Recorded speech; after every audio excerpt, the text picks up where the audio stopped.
KPHB Yadava సంఘం ఆధ్వర్యంలో శనివారం నూతన సంవత్సర క్యాలెండర్ బేరి రామచందర్ యాదవ్ ఆవిష్కరించారు.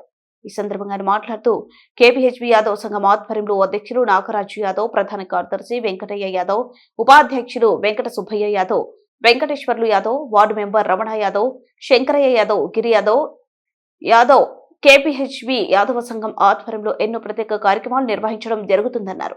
అందులో భాగంగా కార్తీక మాసం యాదవులు వనభోజనాలు, ప్రతి ఏటా యాదవులు ఐక్యతకై పేద యాదవులకు విద్యారంగ, ఉద్యోగపరంగా కానీ వైద్యపరంగా కానీ సేవ చేయడం, ప్రతి సంవత్సరం యాదవ సంఘ క్యాలెండర్ ను పెద్ద ఎత్తున అందచేయడం జరుగుతుందన్నారు. యాదవులు ఐక్యత కోసం యాదవులు అన్ని రంగాల్లో విద్య, ఉద్యోగం రంగాల్లో, రాజకీయ రంగాల్లో ముందుండాలని యాదవ్ సంఘం కృషి చేస్తుందన్నారు. ఈ కార్యక్రమంలో బీసీ ఫెడరేషన్ రాష్ట్ర అధ్యక్షులు ఆర్కే సాయన్న, రాష్ట్ర ఆర్గనైజేషన్ సెక్రటరీ హరికృష్ణాచారి, రాష్ట్ర కార్యదర్శి మారుతి ముదిరాజ్, సంగారెడ్డి జిల్లా బీసీ సంఘం అధ్యక్షులు సతీష్ కుమార్ చారి, షేర్లింగంపల్లి కన్వీనర్ కొత్త మహేష్ ముదిరాజ్, యాదవ సంఘం బీసీ సంఘం నాయకులు పాల్గొన్నారు.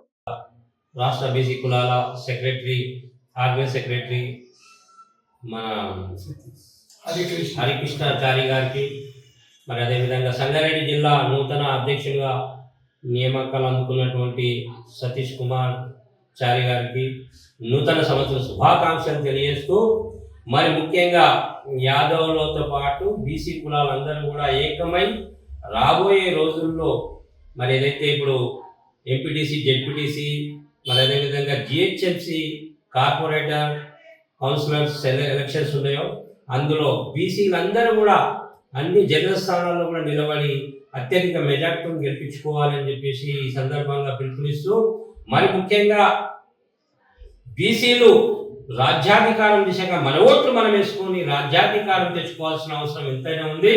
మరి స్వాతంత్రం వచ్చి 79 ఏళ్ళు గడుస్తున్నా మనం ఇప్పటికీ ఇంకో పార్టీ దగ్గర పోయి ఈ నాకు టికెట్ అని అనుకునే దుర్భాగ్య స్థితి నుంచి బయటికి రావాలంటే స్వతంత్ర అభ్యర్థులు కూడా నిలబడి బంపర్ మెజార్టీలు మన ఓట్లు మనం వేసుకోవాలి. ఎక్కడైతే గౌడ్స్ నిలబడతారు అక్కడ ముద్రాజులు, యాదవులు, మరి అదేవిధంగా పద్మశాలీలు, చారీలు, నాయ బ్రాహ్మణులు వీళ్ళందరూ కూడా ఓట్లు వేయాలి. మరి అదేవిధంగా ఇంకో తాన ముద్రాజులు నిలబడుతుంటే అందరూ ఇట్లా ఈ విధంగా మన ఓట్లు మనం వేసుకొని మనం రాజ్యాధికార దిశగా ప్రయాణించాలి. ఈ విధంగా అంచెలంచెలుగా గ్రామ సర్పంచ్ నుండి అదేవిధంగా ఎమ్మెల్యే, ఎంపీ వరకు కూడా ఈ యొక్క ఫార్ములా అందరూ పాటించి అప్పుడే మనకు రాజ్యాధికారం వస్తుంది. ఒక 40-50 మంది బీసీలు గెలిస్తే బీసీ ముఖ్యమంత్రి అవుతాడు.